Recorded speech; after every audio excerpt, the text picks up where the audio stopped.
Welcome to the Short Funk Podcast. I'm Tom Barbalet. Today a film review, Drunk, Stoned, Brilliant, Dead, which is a documentary associated with the formation, the rise and fall of the National Lampoon. Now, it's interesting actually in terms of the byproducts of the National Lampoon. I just want to start with that. I mean, Saturday Night Live is probably the only remaining byproduct of the National Lampoon. I mean, obviously there are careers, there are tens of films and a variety of other things. But Saturday Night Live is the last outgrowth of Lampoon culture that still exists to this day. What interested me about Drunk, Stoned, Brilliant, Dead was that it highlighted the role that genius intellectual folk, there's a theme here, have to promote discourse and to use satire. These are folk that are professional satirists that have worked out how they can do satire on a monthly basis through a magazine. Now, National Lampoon is no longer with us. It died a slow death, I think, finalizing somewhere in the early 90s, perhaps even earlier. Probably should have watched these details in the film. What Drunk, Stoned, Brilliant, Dead provided was an indication of how groups of folks can get together, how they can organize and create cultural satire at times in which cultural satire is heavily needed.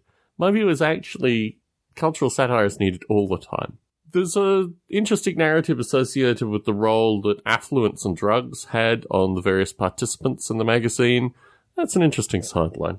One thing I want to focus on, one very tiny small thing, was associated with a recording that the National Lampoon put out called Radio Dinner. It's a play on TV dinner. Depending on who you read, probably around 1972. And there was a song on that particular album called Magical Misery Tour, which is a satire of John Lennon. And it's a beautiful satire of John Lennon because it actually is based on his words. It takes quotes from a Rolling Stones article that he did in 1970 and sets it to music, sets it to John Lennon-esque music. Interesting footnote here, many radio stations in the US played the song after John Lennon was killed, like a memorial song for John Lennon, which I think indicates quite strongly that you really can't preach to the Americans. Like, you can preach to some of them some of the time, but you can't preach to all of them all of the time. And it's an interesting satire of Lennon, with the refrain, "Genius is pain," screamed pretty well ad nauseum at the end, really from halfway through the song through to the end, and then obviously other screaming and various other things. But this phrase, "Genius is pain," is haunting me. It actually comes from Lennon's lips himself. He actually said it in the 1970 Rolling Stone article.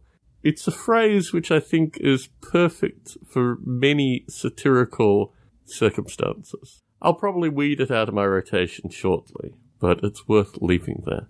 National Lampoon, it was what it was. I think the need for these kind of things is always there, and I'm slightly saddened that the genius folk associated with this thing moved into, Caddyshack, for example. And although the creators of The Simpsons, many of the National Lampoon alumni through that period of time, in their midst, Saturday Night Live is just a mouthpiece for the DNC now. It isn't filling any role associated with critical humour. In fact, it's an apologist thing. And I watch Saturday Night Live occasionally with my wife.